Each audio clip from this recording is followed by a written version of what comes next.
ला इलाहा इल्लल्लाह मोहम्मद रसूलुल्लाह। गलत कह रहे हो? बस सुन नहीं रहे, पेटी खोलो जब निकले ही। भारतीय जनता पार्टी के नेता समय समय पर अलग अलग प्रकार की चीजें करते हैं, खासकर धर्म को लेकर के। चुनाव के समय हिंदू और मुसलमान जो तबके हैं, जो इस्लाम को मानने वाले हैं या जो सनातन धर्म को मानने वाले हैं, उनको लेकर के इनकी राय क्या होती है। और जब चुनाव खत्म हो जाते हैं या चुनाव के परिणाम अपेक्षित नहीं आते हैं, तब इनकी राय क्या हो जाती है। सब बात को लेकर के भाजपा के स्टैंड कभी कभी बदलते रहते हैं। लेकिन हाल ही में एक ऐसी घटना हुई राजगढ़ में, जिससे ये सामने आया कि भारतीय जनता पार्टी के लोग समय आने पर अपने स्टैंड को कितनी कन्वीनियंटली बदल लेते, और उसमें क्या ये पूर्वाग्रह से ग्रसित भी होते हैं। इस बात की आज चर्चा करेंगे। बात दरअसल हो रही है राजगढ़ की, जहां पर भारतीय जनता पार्टी के मध्य प्रदेश के मंत्री, भारतीय जनता पार्टी के विधायक और मंत्री गौतम टेटवाल ये एक कार्यक्रम में शामिल थे। और इस कार्यक्रम में शामिल होते ही ये अपना भाषण दे रहे, तो इनके भाषण के दौरान इन्हें अजान की आवाज़ आई, तो इन्होंने भाषण रोक दिया। चलिए, अच्छी बात है, आपने भाषण रोक दिया। फिर आपने भाषण रोकने के बाद फिर अपना भाषण शुरू किया।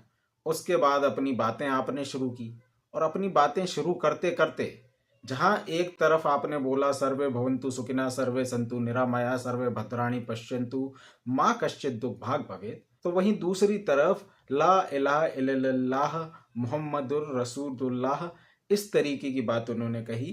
तो ये दोनों बातें जो है, दूसरे धर्म, हिंदू और मुसलमान धर्म मानने वाले लोग इसको मानते हैं, इसमें भी आपत्ति नहीं है। लेकिन इसके बाद मंत्री जी ने फिर राजनीति खेल ली। मंत्री जी ने कहा कि इस देश में सारे धर्मों का सम्मान करने की जरूरत है। चलिए, ये तो बहुत अच्छी आपने बात बोली। संविधान दिवस पर भी यदि आपको याद आ रहा है, एक तरफ आपके नेता बटेंगे तो कटेंगे और इस तरीके के नारे देते हैं, एक धर्म को लेकर के कई आपकी पार्टी के नेता जहर उगलते हैं। लेकिन संविधान दिवस पर भी आपको ये समझ में आ रहा है कि सब धर्मों का सम्मान, बराबरी से सम्मान होना चाहिए, तो ये तो अच्छी बात है। फिर आपने अपनी बात कहते हुए ये कहा कि जिस तरीके से हम इस्लाम का सम्मान करते हैं, मुसलमान धर्म का सम्मान करते हैं, उसी तरीके से वो भी इस हिंदू समाज का इस हिंदू धर्म का सम्मान करें, गौ माता का सम्मान करें, गंगा का सम्मान करें। तो मंत्री जी, आपसे सवाल ये है, आप इस्लाम का सम्मान कर रहे हैं, किस वजह से कर रहे हैं मुझे तो नहीं पता, क्योंकि आपकी पार्टी का स्टैंड तो इस तरीके से कई बार सामने नहीं आता। कई बार हमने देखा है कि धर्म के आधार पर लोगों को नफरत का शिकार बनाते हुए। लेकिन चलिए, अच्छी बात है, आप ये कर रहे हैं, आप ये इनिशिएटिव ले रहे हैं, तो अच्छी चीज़ है। संविधान दिवस पर ही सही आपको ये याद आई। लेकिन मेरा आपसे सवाल ये है, कांग्रेस पार्टी भी आपसे ये पूछना चाहती है कि आपने ये कहा कि हम एक्सपेक्ट करते हैं कि आप भी हिंदुओं का सम्मान करो, तो आपने ये कैसे मान लिया कि सभी मुसलमान धर्म के लोग हिंदू धर्म का सम्मान नहीं करते हैं? क्या आपने कोई बयान कोट किया? क्या आपने किसी व्यक्ति का नाम लिया? क्या आपने किसी एक इंस्टेंस का नाम लिया? हो सकता है 4-6 इंस्टेंस आपकी देखने में आए हों, लेकिन उसके आधार पर क्या आप पूरे समुदाय को पहले से ही पूर्वाग्रह से ग्रसित बता देंगे? आपने इस धर्म का सम्मान किया, ये तो बहुत अच्छी बात है। लेकिन दूसरे लोग इस धर्म के सम्मान को लेकर के गंगा जमनी तहजीब के जरिए, आप देखेंगे भोपाल में किस किस तरीके का आयोजन होते हैं। हम तो भोपाल के ही बाशिंदे हैं, हमने देखा है कि यहाँ किस तरीके से चीज़ें होती हैं। और सभी धर्मों के लोग मिलकर के अपने धार्मिक त्योहारों में, अपने सामाजिक त्योहारों में अपना योगदान देते हैं। लेकिन आपने ये कैसे अज्यूम कर लिया कि ये सम्मान नहीं करते हैं और आप इनको बताएंगे कि सम्मान करना चाहिए? इस पूर्वाग्रह से बाहर आइए। यदि आपको कोई लगता है कि कोई ऐसा इंस्टेंस हुआ है, कोई ऐसी घटना हुई है जिसको लेकर के आपको जिक्र करना चाहिए कि ये हुआ, तो भी उस घटना में जो शामिल लोग हैं उनको आरोपी बनाइए, उनके खिलाफ बात करिए, उस बात की सच्चाई जानने की कोशिश करिए। लेकिन पूरे समुदाय को निशाना बनाना, ये जो पूर्वाग्रह है, आज संविधान दिवस पर तो आपका ये पूर्वाग्रह सामने नहीं आना था। तीसरी बात मैं ये कहना चाहता हूं कि क्या ये इस कारण हो रहा है कि मध्य प्रदेश में अभी जो 2 उपचुनाव हुए हैं, तो उसमें से एक उपचुनाव तो आप ही के जो साथ के मंत्री हैं रामनिवास रावत, वो चुनाव हार चुके हैं। तो क्या आपको लग रहा है कि आपको अब इस दिशा में इसलिए जाना पड़ेगा क्योंकि चुनाव आपकी पार्टी हारना शुरू कर दी है? विजयपुर का चुनाव आप बुरी तरह हारे, बुधनी का चुनाव आप किसी तरीके से मुश्किल से जीत पाए।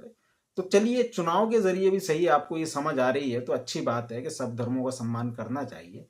लेकिन आपसे एक प्रश्न और है, पार्टी के वो नेता जो 80 वर्सेस 20 की लड़ाई की बात कहते हैं, या जो बटेंगे और तो कटेंगे जैसी बात कहते हैं, जो कहते हैं एक रहेंगे तो सेफ रहेंगे, इस तरीके की बात करते हैं और ये बातें उनको सबसे ज्यादा चुनाव में याद आती है, तो क्या आप उनको कोई नसीहत देंगे या फिर इसी तरीके से आपकी पार्टी की नीति रणनीति नजर आती रहेगी और केवल चुनाव हारने पर ही आप लोगों को इस दिव्य ज्ञान की प्राप्ति होगी?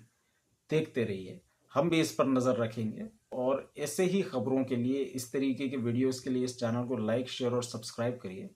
वो कितना है उससे डरो, वो एक है, उससे डरो, वो एक है, नेक काम करो। सर्वे भवन्तु सुखिनः, सर्वे सन्तु निरामया, सर्वे भद्राणि पश्यन्तु, मा किंचित दुर्भाग् भवेत्। सर्वभूमि गोपाल की वसुदेव कुटुम्बकम। दुनिया में हम आए तो सबका सम्मान करो, सब सुखी रहे, सब निरोगी रहे, सबका कल्याण हो। ये बात वो भी कह रहा है, हम भी कह रहे हैं, पर नहीं सुनने वाले सुन नहीं रहे। अगर ये बात सुन लेंगे तो, है ना, ये सुन नहीं रहे। क्यों? ला इलाहा इल्लल्लाह मोहम्मद रसूलुल्लाह। गलत कह रहे हो, बस सुन नहीं रहे। पेटी खोलो जब निकले ही सच तो नहीं, सच कह रहा हूं। देखो, सनातन संस्कृति ऐसी संस्कृति है जिस संस्कृति में सबका समावेश है।